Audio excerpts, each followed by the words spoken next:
Looking back on the week that was and forward to the week ahead. It's the Fantasy Football Hustle. Here are your hosts, Brian Drake and Dwain McFarland.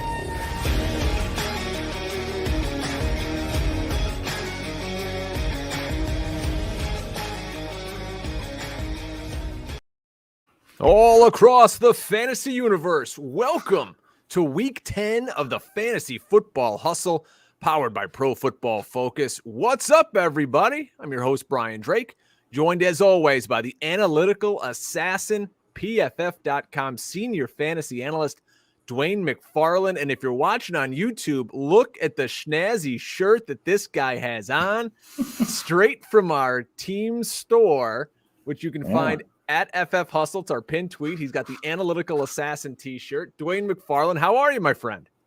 I'm good, man. Like some really cool dude sent me this shirt.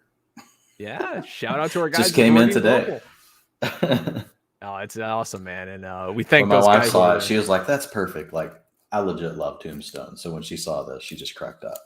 Yeah, if you guys ever seen Tombstone, and our love for it here on the show is this t-shirt. It's the silhouette of the four guys from Tombstone walking, and it says Analytical Assassin underneath it, and our Hustle logos on the back. So go pick one up. Check out at FF Hustle. It's our pinned tweet.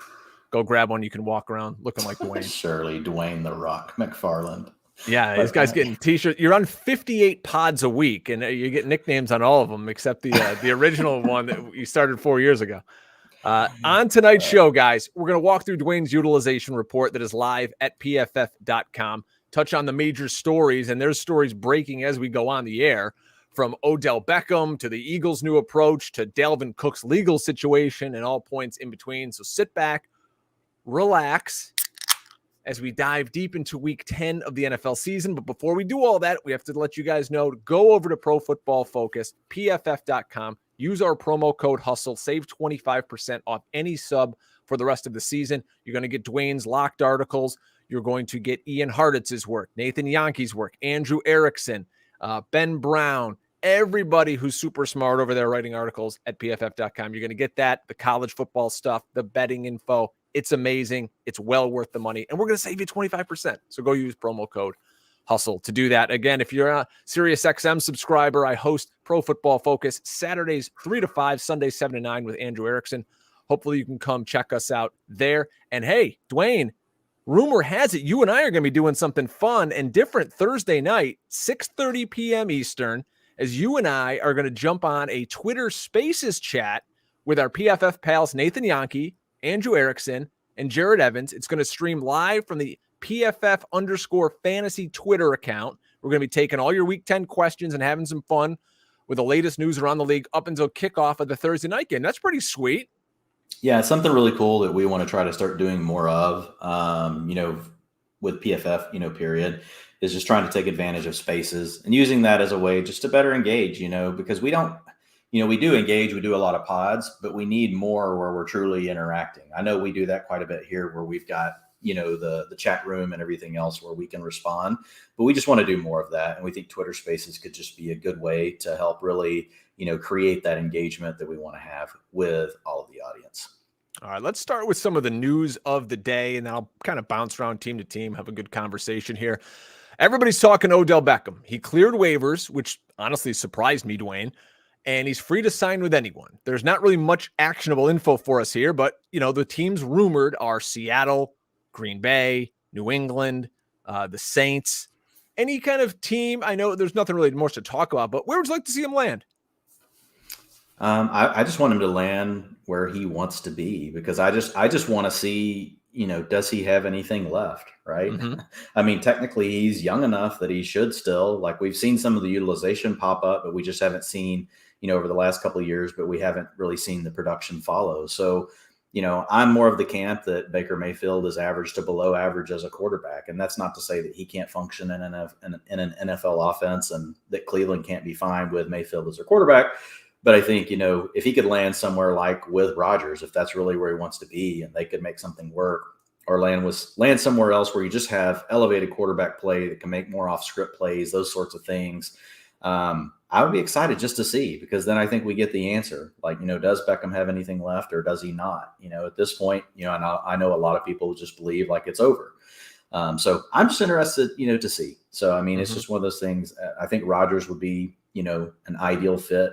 A lot of teams just don't. It's going to depend on Odell Beckham Jr., right, to get creative with the money, because a lot of teams can't afford, what it's going to take. So he's going to have to figure that out, and then hopefully find a quarterback that's a better match. But someone along like the Rodgers, type ilk, that they got to be able to do the things off script, outside the pocket. I want to see some of that, and somebody that's got that hyper accuracy. And let's see what Odell Beckham Jr. looks like. Yeah, I want to see him go to Green Bay myself. I don't want him to go to Seattle and see 3 to 4 targets a game and then take away from my Tyler Lockett shares. I don't need that. I don't think the Patriots, while they are in the playoff hunt now, I don't know. Maybe he'll go there because they've got some cash to give him. And maybe, but I don't like their style. Yeah. I mean, it's I don't know. I feel like the Patriots, they just it'll be on and off again, right? I don't know that we'll really get to see what we want to see. And I like Mac Jones. I think he's showing some things. I would rather Beckham land somewhere where we know the quarterback's really good, and we definitely know whether Beckham's good or not anymore. Yeah. And that's not New Orleans when Taysom Hill ends up taking over. No, So remember, God, that'll be terrible. There's no point in that. No. And Beckham still wants to get paid. He's an unrestricted free agent this offseason. So this is kind of just a short rental period. He wants to go somewhere and show people that he can still run and catch and make some cash and get a nice contract here. So we'll see. I'm sure that'll come down in the next day or so where Odell Beckham lands. How about Nick Chubb landing on the COVID list? So did Demetric Felton, one of the backups there in Cleveland. Dearness Johnson, the next man up, or kind of the last man standing, you could say. Sunday, Chubb was dominant, 30 PPR points. And the Browns are this week at the Patriots. Dearness Johnson rostered in 45% of ESPN leagues. It was just back in week 7, Dwain, where Johnson burst onto the scene, 22 carries, $146 and a touchdown. Now, Chubb was mentioned to be vaccinated. I saw that, so he would need just 2 negative tests to play again on Sunday. But major implications if you've got waiver priority coming up soon as you're listening to this show, that, if Dearness Johnson's available in more than half the leagues, I mean, geez, he's got to become the number one claim. Yeah, definitely fourth week. It'll be hard for him. There's a lot of good matchups this week for running backs, and some good ones. Taylor's got a good matchup. Kamara, we'll talk about Kamara later. He could be banged up. You got James Conner now with a full-time role and a good matchup. Zeke, if he's healthy, he's got a good matchup. Najee Harris has a smash matchup. You're never not starting Austin Eckler. So, once you get past all those guys, I know we'll talk about Dalvin Cook. God, there's so much news. Dalvin Cook we'll talk about in a minute. Aaron Jones, doesn't really matter who the matchup is. But once you get past those names, then you probably throw in Swift, Fournette, Henderson, Dearness Johnson, he's in that tier, I think. I think he goes right there with those guys. And if we know he's the for sure starter taking every down behind the Browns offensive line, man, you could rank him as high as between 8 and 10, even in a jam-packed weekend like this for backs. Let me look him up on Yahoo. I want to see how. While you're looking it up, the offensive line run blocking advantage is going to be third highest on the week, per Pro Football Focus when we look at these mismatches. Running back strength of schedule grades out as a 6.8 for Dearness Johnson and the Browns this week. That's above average, so it's a scale of 1 to 10. So 6.8 is going to grade out as a top 8 or 9 on this slate. Well, probably top 10 because there are actually several that are close to an 8 this week. It's kind of a big week for backs. But Johnson, we've already seen what he can do. So you get him behind that line. You let him run, he's going to, they don't even have anybody, I don't think, on the practice squad right now they can bring up. To be honest, when I was looking at this earlier, they're going to have to sign somebody off the street just to have them there as a backup for Dearness Johnson if they can't get Chubb active. Yeah. So, just think, folks, even for DFS purposes, he's going to see every touch out there. He's available in 41% of Yahoo leagues. So more than 50% of ESPN and Yahoo, Dearness Johnson is out there. And great question from our pal Shirley here. All right, so Johnson is available, trying to decide to go after Dearness for a 1-week role or somebody like Brandon Ayuk for the longer term. That's a really great thought. Brandon Ayuk. Okay. Yeah, I guess if you felt you had to win this week, but man, if Ayuk's available, you're getting talent, that has finally gotten their role back. and you're going to get them for the rest of the season, including the playoffs. I would easily go. I would go for all the receivers over the backs this week, unless you just absolutely need the 1 week plug. To me, Elijah Moore is showing what we wanted to see, even though we don't know for sure about his role. Brandon Ayuk, we do know about his role. He played really well last year, and for whatever reason was just in the doghouse. But now he's out of it. So we kind of basically get to hit the reset button with Brandon Ayuk. So the receivers, there's actually multiple. Even Donovan Peoples-Jones is right there. You got Michael Gallup. There's a lot of receivers that are actually talented, young, up and coming that I like over most of the backs. Now, Dearness Johnson, I definitely wouldn't take him over Ayuk. If you felt like after Ayuk, though, that there wasn't another player that can really, I would put Elijah Moore over him, as well, over Dearness Johnson. But after that, I would probably put Johnson next. He'd probably like third. Well, let's stick with that. You mentioned Elijah Moore, and you had some really good tweets about him, about how he's playing a lot outside, and it's not like he's out there a ton, but he's getting the work, and it could only improve. Remember, this was without Mike White on Thursday night. He went out very early in this game, and we had the journeyman Josh Johnson come in, and he was the orchestrator of this blow up. So we're going to see Mike White return this week. Eventually, I assume we're going to see my favorite Disney princess, Zach Wilson, assume the helm. So I don't know if that's going to change things, but talk a little bit more about Elijah Moore and what you saw from him this week. Well, the thing I love about Elijah Moore, and this is why I love looking at targets per route run, right? Because it really is an equalizer for games missed, for plays missed. Really, it's an indicator of, okay, when the player's on the field, look, it does matter being able to get on the field, but we do see players that get on the field, right, and they do nothing. It's just these empty routes. Then there's nothing there. Like Brian Edwards for the Raiders is a great example. And he could still end up being a good player, but so far, even though his routes have increased, his targets per route, nothing. There's nothing there. There's nothing tangible, that we can gravitate to. Whereas Elijah Moore, his routes have been 62%, 37%, and 63%. But over these last 3 weeks, he's really blossomed from a targets per route run. And what I like about that, Drake, that tells me that he's earning targets, right, when he's on the field. So the quarterback wants to get him the ball. They are scheming things up to get him the ball. So 21%, 33%, and 22% are his targets per route run. And people are like, well, why is that important? Well, because his routes are low. So if you put those two things together, his target shares don't look that great, 15%, 13%, and 15%. But now imagine Elijah Moore really getting an expanded role. There could be a lot of meat still left on the bone. So I like what we're seeing from Elijah Moore, working outside, working inside. And look, just with the limited work that he's had, Drake, he's had PPR finishes of 36, 26, and first in the last 3 weeks. Not many people recognize, really, pay attention or realize that those have been Elijah Moore's last 3 finishes.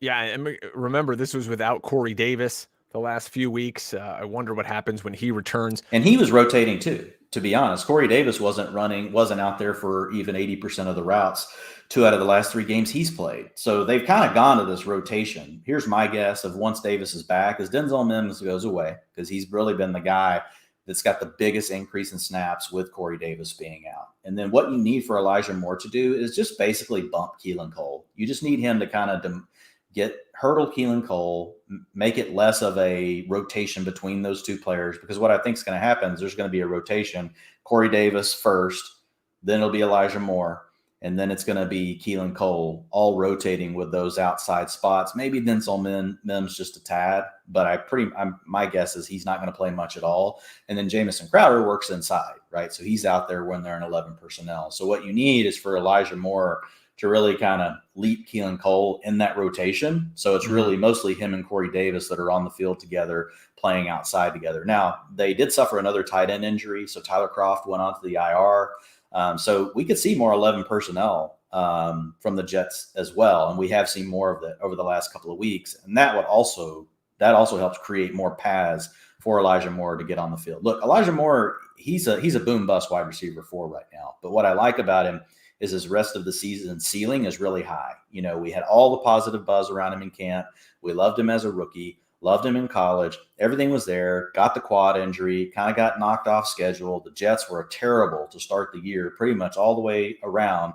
And now this guy's starting to blossom in the opportunities he's been given. And so it's just kind of hard, Drake. Like, how often do we get, coming into week 10 where we can grab a receiver like this that we can say, hey, this guy's actually got really big upside and we know the talent's there. He's not just getting he's just not getting a few more routes, but he's actually demanding a lot with them.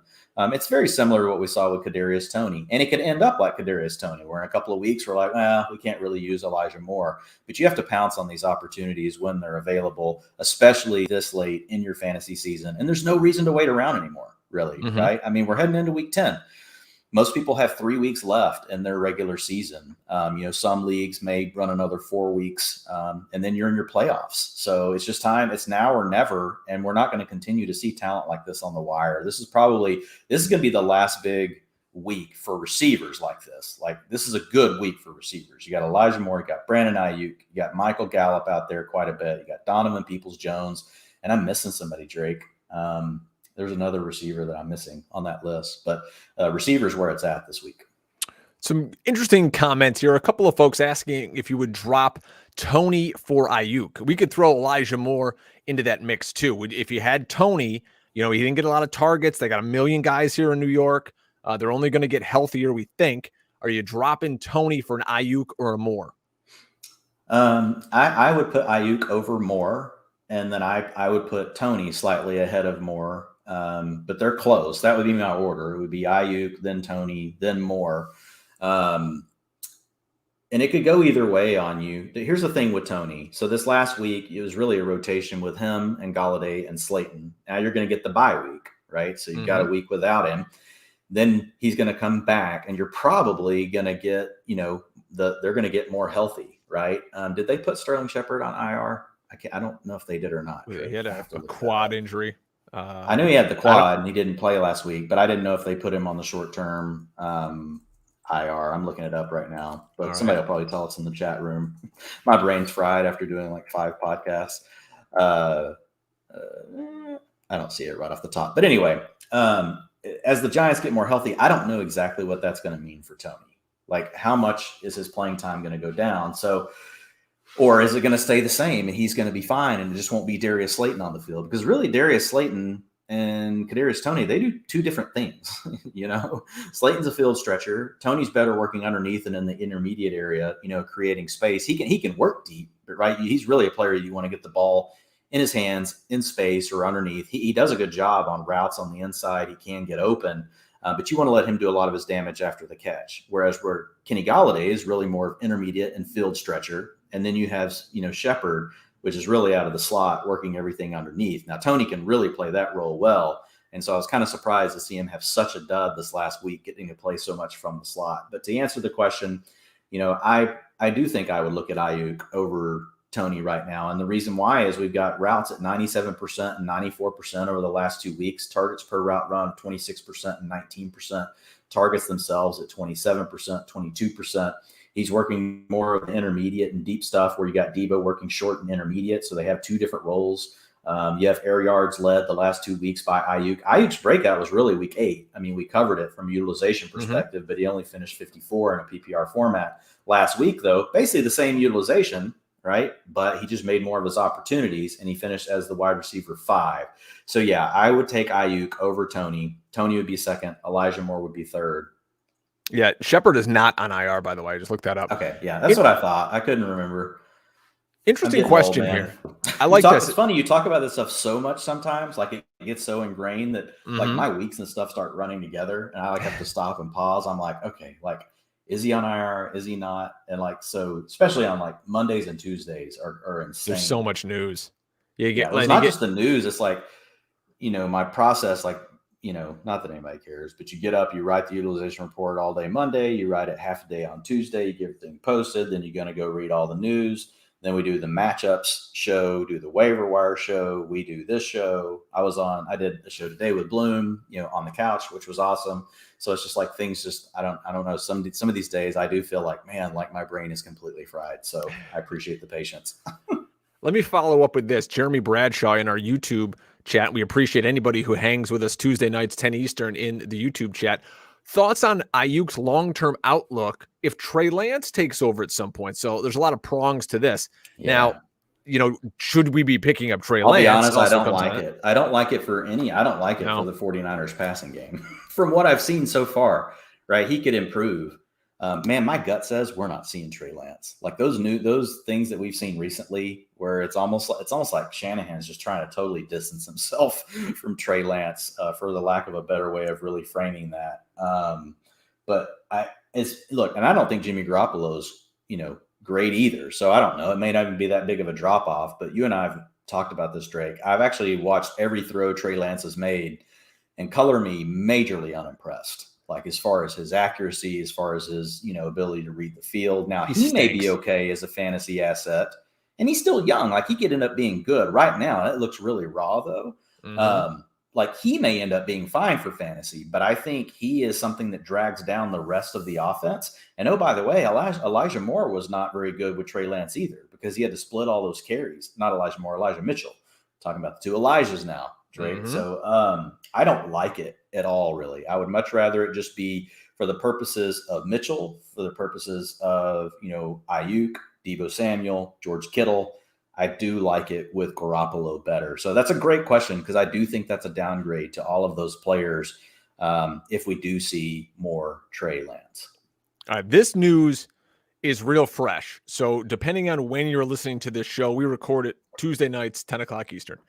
You may be listening Wednesday, Thursday, but a lawyer for Dalvin Cook says that the running back was assaulted and is being extorted by an ex-girlfriend.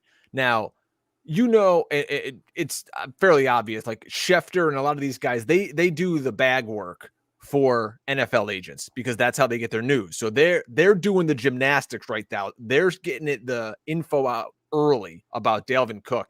I just saw tweets where screenshots of conversations where it looks like Dalvin Cook is admitting to punching this woman, and she's showing pictures of herself all beat up. Who knows where this is going to go, folks. Nobody wants to see anything. Story, look, like setting all things societal aside. Yeah. And, we had our discussion on multiple topics on that front last week, but if we're just focusing on fantasy tonight, moral is like Alexander Mattison could be huge in fantasy football, not trying to be insensitive, but we're a fantasy football show. Yep. and we all know what Alexander Mattison, is capable of whenever he's in the lineup. And we've seen, that this year, we've seen that recently, 2 different times. We've actually seen Alexander Mattison come through huge. So yes, it is very timely information. And if for some reason, I don't know how often Mattison is available, Drake, I'm looking it up right now. I'm sure it's up some because of all the bye weeks that everybody's had. Alexander Mattison in Yahoo is over 50%, and he's over 65% in ESPN. Yeah, so he's out there a lot. 47%. Yeah. Oh, I'm looking at this team. Who's this team owner? Brian Drake. Oh, I own him in this league. So, hooray me! You don't own him. You roster him. I roster him. Sorry. Yeah. Let me soapbox moment here. I have now lost 2 games in my big league by less than a point, Dwain. I had. Thanks to your kicker, Greg Zierlein, and his 0 and the negative 0.5 from the Ravens defense, I still almost won against my longtime nemesis, Jeremy Sinclair. Shout out to the team NWO in the Alcoholic Haze. But I lost if the Bears kicker last night makes that field goal from 85 yards or whatever it was, I would have won the game. But by the way, atrocious officiating last night. Atrocious. I mean, I think Tony Correnti just threw a flag on us, 5 seconds ago for illegal podcast formation. I want to talk to you, though, since we're talking Bears, about Justin Fields. He's the first name listed in your utilization report because you think he should be picked up because he's got back-to-back finishes in the top 10 as a quarterback. I believe he's going on a bye.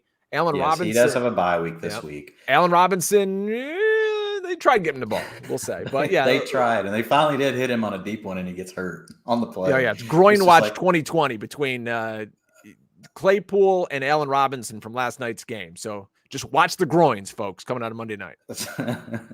Exactly. Man, that was like almost a Troy Aikman laugh that I had there. That was pretty funny. Troy's got that. 38 vodka and sodas deep. During the game. Yeah. With Justin Fields, man, he doesn't look great to me as an NFL quarterback yet. But here's what I can say, Drake. He's not getting sacked every play. Even though he's not getting rid of the ball really quickly, he is learning how to navigate the pocket a lot. I mean, that was a huge game to go play, in Pittsburgh and be able to have the performance he did. And he does seem to be settling down as a passer, especially when he can move around, get outside the pocket, starting to hit those seams. Looks like Cole Kmet and he are starting to create, some chemistry there. So I like that. They've got some speed on the outside with Mooney. Who knows with Allen Robinson? But I just think that, it's not great necessarily for the whole Bears offense, but I do see enough out of Justin Fields because he's willing to scramble the ball. He's probably, I have to I haven't rerun all of my data since last night, but my guess is he's probably first in scramble rate for players with similar amounts of attempts. They have at least the same amount of dropbacks as him. My guess is he's probably first in the league at this point in his scramble rate. Still not being used a ton on designed runs, but he's moving enough with his legs that it gives him a nice floor. It was really nice to see him to be able to have that performance at Pittsburgh against a pretty good pass rush. So that's really where, a lot of my excitement kind of came from. I was like, okay, you have my attention. And then, it does help Drake that, in 2 weeks he will get the Lions. So coming out of the bye, he gets the Ravens, and that's not a great matchup. Then he gets the Lions. Then it's the Cardinals, not a great matchup either. So that's the tough part, is that his schedule is not great. But he did get by the Steelers. So I do think that he is a player that, last week we talked about Taysom Hill as being kind of like your backup plan if you're worried, right, about Jalen Hurts. Maybe the better backup plan is actually just Justin Fields. So I know waivers are going to run tonight, so it's not like you can sit around and wait forever. But if I had to pick today, I would pick carrying Fields over Taysom Hill, just because we at least know that he's the starter. Now, as soon as we do this, by Thursday, they'll name Taysom Hill the starter in New Orleans. And if that's the case, I would lean back to Hill, just because I do like Sean Payton as an offensive coordinator about 7,400, 35% somewhere in there more than I like Matt Nagy. That I may be off by a couple of percentage points there. So I would definitely lean back to Sean Payton and Taysom Hill if that's the case, but I don't know that we're going to see that. I mean, Trevor Siemian kind of did his job, so we'll wait and see. It's kind of weird that they would play Taysom Hill at all if they're really just worried about, his concussion. And as Ian mentioned on our pod, they got him out there lead blocking and doing all sorts of crazy stuff. So I'm not sure that it's just a concussion thing versus something else that they're seeing whenever they're, running practice and the way they think that they can manage their offense, which is weird to me because we were in a battle this year for Taysom Hill to win the job against Winston, and now Trevor Siemian's winning that job. If you have Hurts who can't throw and you need another quarterback who can't throw, we got your option here with Hill. And if you need another quarterback who can't throw, we'll get you down the ladder to Justin Fields. So we'll get you there. It's not going to be pretty, but it is what it is. Speaking of Jalen Hurts, QB3 on the season right now, according to ESPN.com, the league I'm looking at.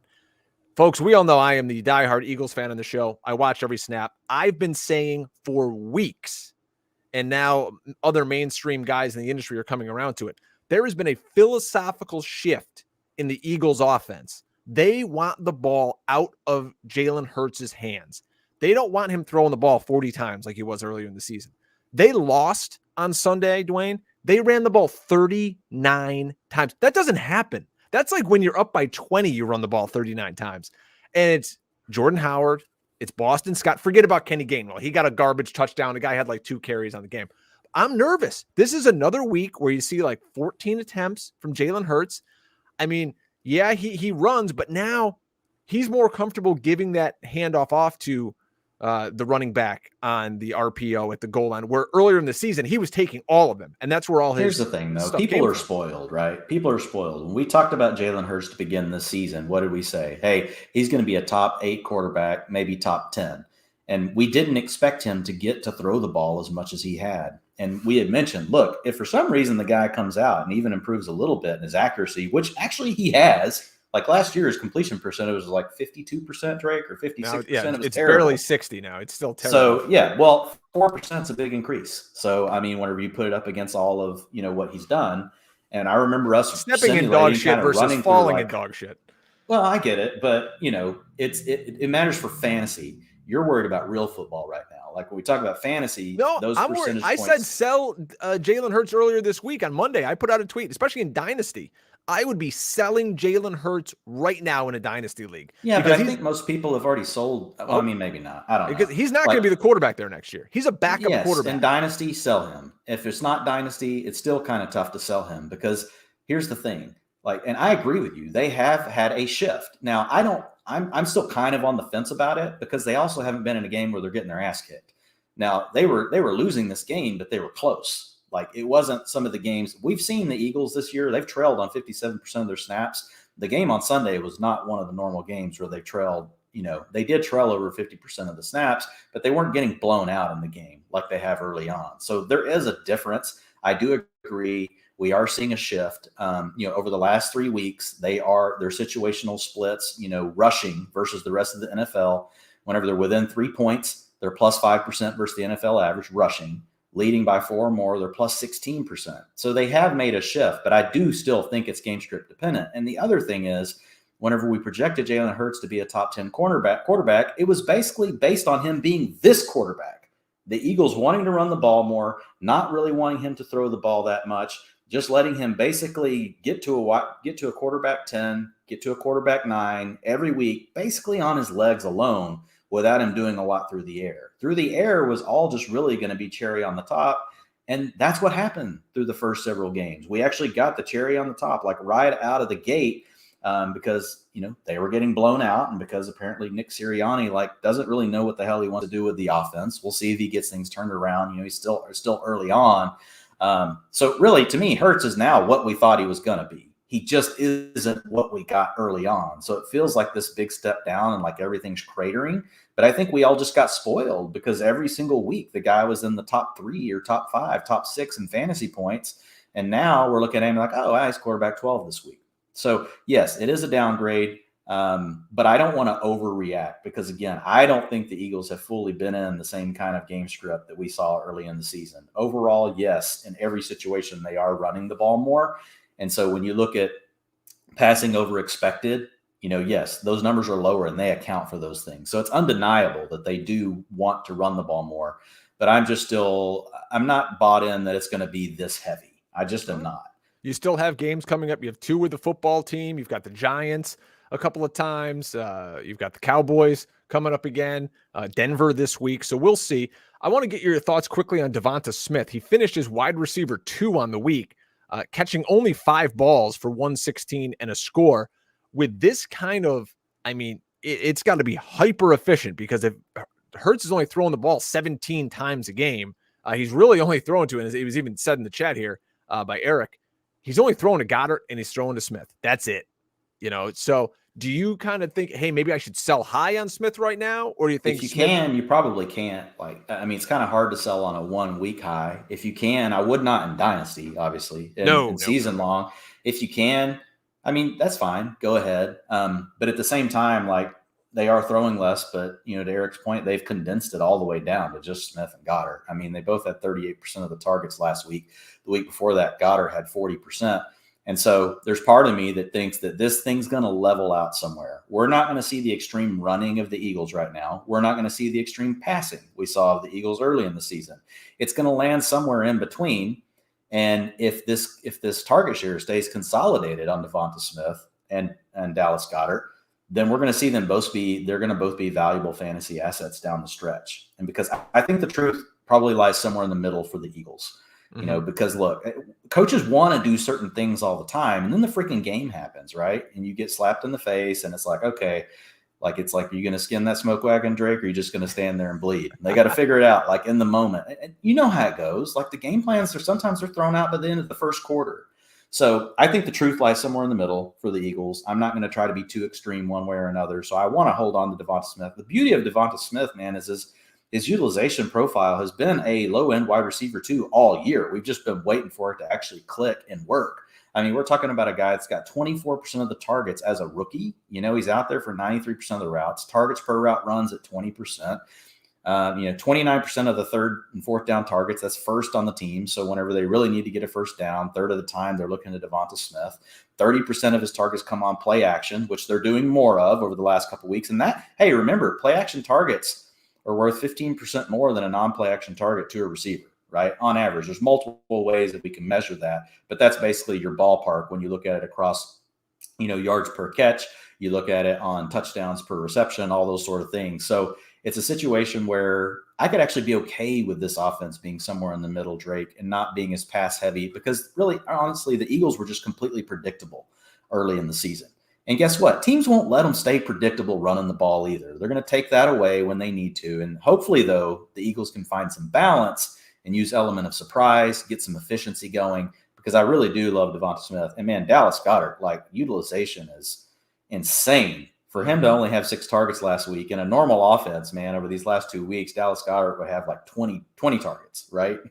So it's but the good news is it's there. His routes, 88%, 85%, 83%, targets per route run, 11%, 38%, 30%. So he is hitting the magic numbers, over 80% in routes, over 20% in targets per route run.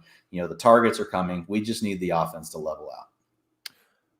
Yeah, Jordan Howard, a guy on waivers. If you need him for at least another week, he'll be there for you. They play Denver this weekend. Miles Sanders probably returns from IR the following week, although nothing is set in stone there. Maybe a nice buy low candidate. See if you can snag Miles Sanders from somebody, because he hasn't done jack. What are they saying, Drake? Because the thing I was reading that Jordan Howard could actually keep a role, which wouldn't surprise me if they it can't was put now him down Miles on the Sanders and Jordan anymore. Howard and Kenny Gainwell, or Boston Scott. Maybe Kenny Gainwell's not playing. Who knows? Yeah. So what they used to do is they would kind of pinball Jordan Howard up and down on the practice squad, but there's only so many times you can do that.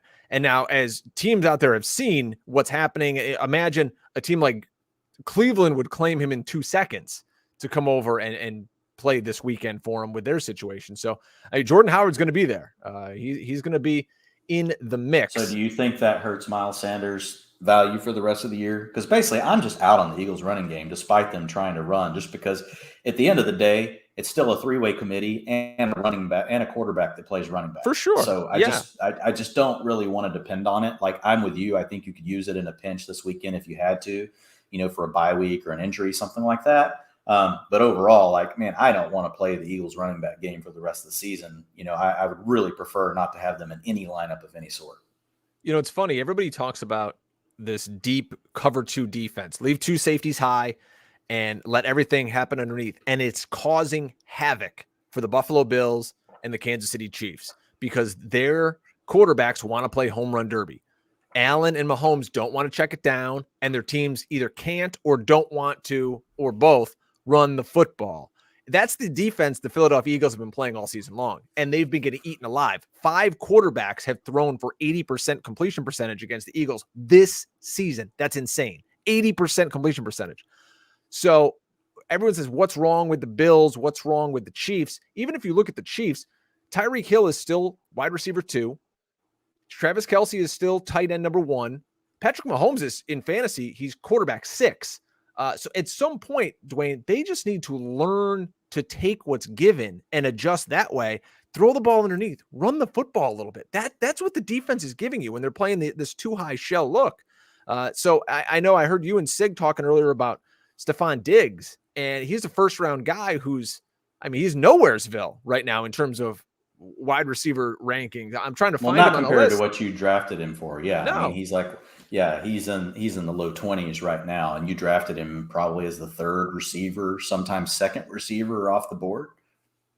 Yeah, you look at Adam Thielen's above him, Brandon Cooks is above him, but going forward, is he a guy you're looking to trade for? Do you think the Bills can figure this out, or is he just maybe he's a name you try to sell? I think overall, I'm still trying to acquire him. I don't think you can sell him right now for what you want to get. You can always try. But when I look at a player like Diggs, I tend to think they'll get it figured out. But you kind of use the perfect analogy, or not analogy, but the perfect wording, to begin this, where you said he's stuck in nowhereville, not because he's just so far down the ranks in my mind, but because he's just good enough that, I can still use him, but he's not good enough compared to where I drafted him that I can really trade him for what I want. And then he's also got enough upside left from where he's at today that I don't want to just give him away. So it makes him a really difficult player to think about. Would you move on from him? I would try to acquire him, though. but you're going to be dealing with another fantasy manager that probably feels kind of similar. So I still feel good about Diggs. I did move him down in my ranks. I gave him a downgrade actually last week's utilization report. I've still got him in my top 12, so I've still got him 9 ahead of where he's sitting today, which I don't feel too bad about. I may move him again next week, though, if it's another week that's similar, and put him, at high-end wide receiver 2 or mid-range wide receiver 2. But I still tend to believe in it, Drake. And here's the biggest thing. We still have an offense. Look, Diggs is a good route runner. He's not just a deep threat. He can work short, intermediate. He can work every single area of the field. So if Buffalo wants to adapt their offense based on the defenses they're seeing, I still think that Stephon Diggs can be a huge part of that offense, right? That doesn't all have to be going to Cole Beasley. But the thing with the Bills is we know they want to throw the ball. They could care less about running. And so fine, just get him more engaged underneath. The Bills, like when you look at them, like versus the league average, they throw the ball 5% more than the NFL average when trailing by 4 or more, 12% more when they're within 3 points. Whenever they're leading by 4 or more, they throw 9% more than the NFL average on neutral first down. So neutral first downs means the score is within 3 points, right? So you got a close game and you've got a situation that's non-overtime and they're not using their 2-minute offense. And those situations, they're plus 21% throwing the ball on first down. And then inside the 5, they throw the ball 8% more than the NFL average. So, and we have an offense that runs a lot of plays. Right. So the Bills, yes, they're a bit up and down and they are having to figure these things out, but their identity is throwing the ball. I still like their young quarterback. And I think Diggs is the wide receiver 1 on their team. So I tend to buy into that. You just got to figure out how to get the right price. So not that anybody's playing Sam Darnold, let's be honest here, but Sam Darnold's going to be out for a while. Sam, the man who's had a brutal last month of the season, fractured his scapula. Reports indicate he could miss 4 to 6 weeks. Enter PJ Walker, who has looked equally as terrible this year. Looking back on a game last year that PJ Walker had to start, he did target DJ Moore 11 times, 7 for 127 was the stat line. Now, please note, though, Robbie Anderson and Walker both attended Temple together. We'll see. Maybe this can revive Robbie Anderson's lost season. I'd love to get your thoughts on what do you think is going to happen there. And also CMC returned, Mr. 101. He was RB15 on the week, logged 14 carries, caught 4 of his 5 targets. Nice to see them ease him back in. It wasn't one of these things where it's like, all right, he's back. He's the lead guy 1,000%. But I think going forward, you can safely assume, hey, CMC is going to be one of those top 5 guys weekly. My only plea to you folks out there listening, do not drop Chuba Hubbard. You got to keep him around because we've seen what's happened a million times with CMC. He's the kid's made of glass. Okay. So keep Hubbard around. But so Darnold's out, CMC's back. What are we thinking on the Panthers? I mean, it can't be worse. I mean, if you look at Sam Darnold, like if you look at his passing numbers over the last 3 weeks, you would think that they were rushing totals. Like they're terrible. It's really been going on for 5 weeks. I mean, when we look at DJ Moore, like he is just destroying the value of DJ Moore. This was DJ Moore's year. It was happening. Like this was blow up, like huge blow up season coming. Targets per route run over 25%. He still ranks 10th right now, despite the last 3 weeks, ranked 22, 40, and 44. But DJ Moore is falling down the board. I did downgrade him last week. I downgraded him again this week. Passing yards for Darnold, here they are for the last 5 games: 177, 209, 111, 129, 174. Like, so it's just terrible. So PJ Walker can't be worse than that, Drake. Like you could suit up tomorrow. I don't know that it can be worse than that. Let's see. I got some good Oswego State intramural flag football days in me. I'll tell you some stories. I got some of those. The first sack though, we would be dead. That's the problem. Oh yeah. Hey DJ, could you just run a wide receiver screen? No, I'm supposed to run a post. No, wide receiver screen. There's no blocking for me. Doesn't matter. That's as far as I can throw it. It's right there. I threw 1 touchdown pass in Pop Warner football. I was 8 years old. And you had to throw once every 4 downs. I went to our running back. Kid was great. I still remember his name, Jamal Nellens. Fast as lightning. And they're like, all right, it was like 100 F pass, whatever this was. I still have the play sheet. See, I'll have to mail it to you, Dwayne. I turned to this kid. And like, again, the ball's bigger than my head. And I go, literally, just stand there. I'm going to throw you the ball. I'm never throwing it downfield. So I just threw a screen pass. Kid took it 90 yards to the house. I got drilled on the play. My one and only touchdown pass in Pop Warner football. So Panthers, if you need me, I'm sure there's film of that somewhere on a VHS somewhere. You got one though. You got your touchdown pass, so that's good. Yeah. But yeah, man, you're going to play DJ Moore, but the confidence is going down. You're not going to have anything to do with anyone else on the team besides CMC right now. Man, oh man, it's James Conner season. I didn't think this coming into the year, but Chase Edmonds is hurt. He suffered a high ankle sprain. Conner explodes, 3 touchdowns this past week. Now leads the NFL in scores. He has now assumed this dominating chokehold on a backfield. And while we know, he's going to be great, I don't need to bore people with that. The name I want to talk to you about, though, is Eno Benjamin, because I think there's a lot of savvy players out there who are looking to slide him onto the back of their rosters this weekend. Yeah, I think it's fine. Since we know that Chase Edmonds is going to be on IR, Eno is a guy that's got a big following in the Dynasty community. I've actually got him on a taxi squad on a couple of teams in Dynasty. So we'll see if it's a chance to get to use, Eno or not. But I think unless something happens to James Conner, I don't think you're going to be able to use Eno Benjamin. I think it's probably, we might see a little more of Eno than we saw last week because they'll have another week to really get him ready. But I think this will be primarily the James Conner show with him getting more work on the passing downs, playing the short down distance, pretty much an every down role for James Conner. It may be a little less than what we saw last week. Maybe they go 65-35. Last week, it was, only 24% of the snaps to Eno. I could see him get up around 35 just to try to keep Conner fresh. Also depends on how the game script goes. But it's definitely just a stash, and it's only really in deeper leagues. And it's kind of a weird week because there's quite a few good players that we think could be nice for the rest of the season. That you could pick up right now. And so it makes Eno he's more of a bottom of the list guy for me this week in waivers. In New Orleans, Alvin Kamara could kind of secretly be banged up here. Nick Underhill, who writes about the team, wrote today that the Saints brought in a bunch of free agents, guys like Kerryon Johnson, to work him out because he believes Kamara could be somewhat injured. I mean, I don't want to say injured. I want to say hurt. Maybe he's a little beat up. We haven't seen Taysom Hill yet. I think that's the biggest blow to Alvin Kamara right there. But everywhere you go, you're reading sell Alvin Kamara. The usage isn't going to be there. It isn't what it is. Obviously, it's not what it was at the beginning of the season. They didn't have Mark Ingram. So, of course, it's going down a little bit. But do you think Alvin Kamara is a sell? And again, we'll have to wait and see about this injury information. But just thoughts on Alvin Kamara, because regardless of who else is back there, he's still producing for fantasy. Yeah.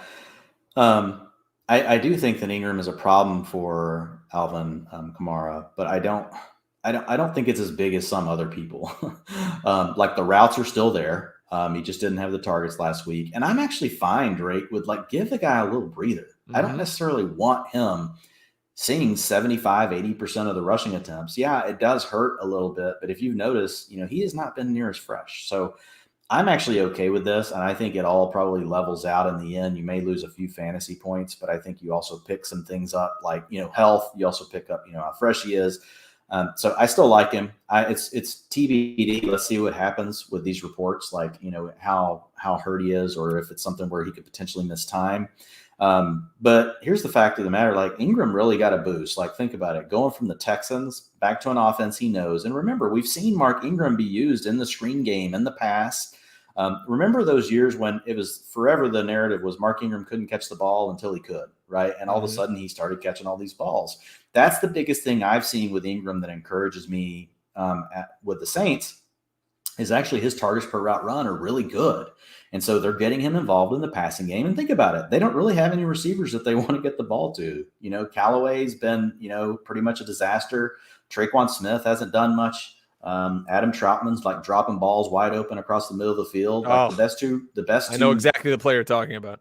Yeah. The best 2 targets on the team right now might be the 2 running backs. And so I think that is a boost for Mark Ingram, but I think Ingram's probably going to see 30 to 40% of the rushing attempts each week. I think he could see 5 to 15% of the targets, depending on, how the game script goes. But I think Ingram is definitely worth stashing despite his age right now, just because we know that Sean Payton can use him creatively enough to really create fantasy points. We don't love this offense, but we do trust this coaching staff, and we trust the game scripts, right, to stay intact enough for them to be able to utilize. Yeah, and the defense is great. So it's a complete opposite. Even though the offense is still a nightmare, it's the opposite of what we had, in other aspects from what he was dealing with the Texans, because they aren't in these blowout games all the time, right? So and we know there's a coach that knows how to utilize him from a standpoint that gets us fantasy points. Random signing of the day. Royce Freeman today signed with the Texans. I remember people quote tweeting you, Dwain, saying that Royce Freeman was the pickup for was it Denver or where? No, when he used to be in Denver, he was the pickup over for the Chubb Hubbard. Over Chubb Hubbard. Yeah. How'd that work out? So let's go over to Tennessee, because everybody last week was talking about Adrian Peterson. He was the play. We got this three-headed monster here, and you and I were scooping up Deonta Foreman left and right. And while I thought he looked infinitely better than Adrian Peterson, I just don't know if he's going to ever get work to be viable in fantasy in this three-headed monster of a backfield, with Jeremy McNichols being the passing game guy. AP's out there. He got the goal line carry. But, I mean, Foreman looks good, but do you really want to carry him when you could drop him in? Like we said earlier, you could pick up Ayuk, you could pick up Mitchell. No, you don't want to carry him over any of those players. No. We were just picking him up, last second, just saying, hey, what if? Like, if all of a sudden he comes out and he's a starter. Here's what I think with the Titans, like, what we really expected is what happened. We didn't think we would have an answer as to who the real back is to roster in this backfield, and it could continue to be no one. But we didn't think that would be solved in the first week. So if you don't have something pressing and you're fine, you're in a deeper format, and you want to let him sit for another week, there's probably some teams where I will allow that to happen. Of course, I play in leagues where mostly none of those players we've talked about are ever going to be available. So like having a player like Foreman on my roster is more because of that, right? Not because I wouldn't drop him for Ayuk or Elijah Moore or any of these other players. It's just that those players typically aren't available.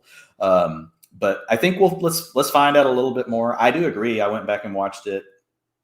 I had the game on, but I was also doing the Monday breakdown of all the games on Sunday for PFF. Ian and I record that during Sunday Night Football. So I had to go back and kind of rewatch some of it. And I didn't watch all of it, but I watched the running backs. I didn't go rewatch the whole game. I just watched each of their carries. And I agree with you. I thought that Deonta Foreman did look a little better. We've seen Foreman have some pop in the past, but it was Peterson's first game back. So I just don't think we know enough, but maybe we learn a little bit more this week. But if it continues to look like it's going to be a three-way committee, there's really nothing we want out of it. McNichols at that point is really the only back you can carry in PPR formats, because that he's going to see some of the targets. Last week he saw 12%. We could see some weeks where he has 15%, of the targets, and he could become, potentially kind of a mid-range, flex running back 3, if he's catching enough passes. But there's no guarantee that that's really what's going to happen, because they're really more of a vertical passing attack. They like to go play action, push the ball down the field. They don't throw it a lot to the backs. That wasn't just a Derrick Henry thing. That's just the way their offense is designed, right? The rushing game is how they attack, the shallow areas of the field, and then they use the passing attack to really open things up down the field. They're not that interested in throwing short. So now they could tweak that, but at the end of the day, right now, yes, I would drop, these players for these types of receivers that we know are young, that are ascending, that we've got good previous data points on them, and now they're in better situations, or they have chances to break out. Speaking of kind of the last roster spot on your bench, coming off a bye, matchup this week's terrible. Don't forget about Jarrett Patterson. 11 rushes last week, outrushed Antonio Gibson. We still don't know how healthy he is on his shin. Just file that away, folks, if you need somebody. In the chat room, they're talking about the Patriots running backs, and that's the next team on our list. Damian Harris, Ramondre Stevenson, both dealing with concussions, so we'll have to see who comes out of that mix. I mean, geez Louise, we could be looking at Brandon Bolden. I mean, J.J. Taylor, I think he even got nicked up a little bit. So it's wild there in New England. And I guess people seem to think, oh, Stevenson is the play. I don't know why one over the other. They both have brain bruises at the moment. But what do you think with New England? I think we just got to wait and see. I mean, I know that's not the answer anybody wants to hear. I do think that Stevenson is the cuff to Harris. I think we've seen enough to know that now. So if we did have a game where you don't have Damian Harris and you've got Stevenson and you've got Bolden and J.J. Taylor, I would assume that Stevenson would come somewhere near basically taking over 55% of the rushing attempts. I do think Stevenson's a little bit more of a plus in the passing game. So we could see him get used a little bit more than what we've seen Damian Harris get used in the passing game. So that could be a small plus, but there's no guarantee they do that, right? They could easily just let J.J. Taylor take that role. And we know that Brandon Bolden's basically playing the James White role. So I think we just got to wait and see if it is a situation where Damian Harris ends up being healthy and ready to go. I do think Ramondre Stevenson, again, we know enough now that he is an okay stash play at this point, just because there's not a ton out there, to be honest, and he is a younger player. So I like him over some of the older names that we've talked about, Drake, as far as the running back position goes. And he could end up giving you a little standalone value. I'm a little less in that camp. I've heard some folks that think that he could bring that. I don't necessarily see it, just because, you're looking at someone getting 20, 25% of the snaps. You're never going to want to play him. You're just never going to want to play him unless Damian Harris is out. And I mean, you might in a super deep league and you happen to get lucky and he makes a big play, or he catches, he runs for a touchdown or something, because Damian Harris gets down there and taps out because he needs a breather, that kind of thing. He's really, in my opinion, despite the fact that he does get to play more than normal backups, he's still someone I don't want on the field unless Damian Harris is out. How about Elijah Mitchell? And we always talk on this show about routes, about targets, about all that. 5 catches. You mentioned a moment ago, the narrative on Mark Ingram was he can't catch because they don't throw it to him. The same could be said about Elijah Mitchell. The guy's only a rookie. He's killing it on the ground. 5 receptions this week, more than Hasty, who may have gotten banged up in this, as a guy who rosters Elijah Mitchell in a few leagues. I love seeing that. Hopefully they keep it going. It's going to go next week. It'll go back to 0 receptions, but love seeing it so far. It's game script. They were getting destroyed, and so they had to pass more on first and second down. He kept his first and second down he kept his first and second down roll, and that meant he got to run more routes. So saw his routes increase from 47% to 63%, and that's because they ran the ball less on first down last week. So if they're not running the ball, what are they doing? They're driving back to pass. If they're driving back to pass, that means Mitchell's either blocking more or he's running more routes. And so that's really what happened. And they did choose to get him involved. They saw 14% of the targets. But his role didn't expand at all. Didn't get to play long down distance. Didn't get to play the 2-minute offense. So, but the nice thing is that once they got down, they didn't just completely switch to Hasty. Because sometimes you'll see teams do that. It's all of a sudden, like you see that in Detroit. That's why all of a sudden you just don't see Jamal Williams that often in the second half. It's just like, we're just going to use DeAndre Swift the whole time. So that's the plus for Elijah Mitchell, is that even though they got behind on first and second downs, they continued to use him, but they adapted his role based on what they needed to do, which was throw the ball. So I think you can expect, if the 49ers do get behind, it is a game against a pissed off Rams team. So we'll see what happens with that. But you could see Mitchell be involved again this week if they fall behind. You had a couple of interesting tweets about Sony Michel, and I know there's people fighting with you on it. Like, I started Sony Michel. Well, people just don't like Sony Michel, and I get it. They don't like him because he sucks so far and he hasn't paid off. He was a first-round pick. So, like, there's this negative narrative attached to him, and I totally get it. I don't think Sony Michel is some world beater. Right. But if you have Darrell Henderson, who has not looked great the last few weeks, hey, it doesn't hurt to have a solid backup, which we may soon find out with Alexander Madison. These high-end guys often come through. But I did want to ask you about Robert Woods, who everyone wrote his obituary earlier in the year. Bobby Trees is looking pretty good the last few weeks. He's right back where you normally see him in the wide receiver standings. Yeah, I mean, to finish up real quick on Michel plays in a top 3 offense in the league, and he's the clear-cut handcuff to a player that's hurt all the time. And Darrell Henderson, every game this guy's hurt. So that's my point with Sony Michel. People are letting their view of Sony Michel as a player cloud the fact that he's a top 3, top 4 handcuff in fantasy football right now because of the offense he plays on and how clear it is. Could they go pick someone else up? Yeah, they could. But Michel's going to get the first crack at it, right? And look, we've seen Darrell Williams. We've seen Devonta Booker. Sony Michel is as good, if not better, than those players. And this offense is better than either of those, right? Now, the Chiefs could get things going again. But, I mean, it's really more about that. Folks that have had Devonta Booker and had Darrell Williams, they've been fine just plugging them into their RB2s. I think Sony Michel's worth either one of those players, Drake.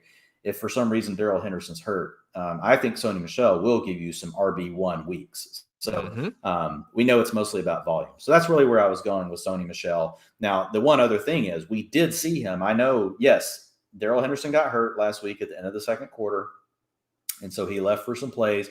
He came back out. He did play in the third quarter. And then he didn't play on the final drive of the game, right? And so, great. But if you exclude those plays, if you exclude the last drive of the game and you look at it, Sony Michel still took over 57% of the long down and distance.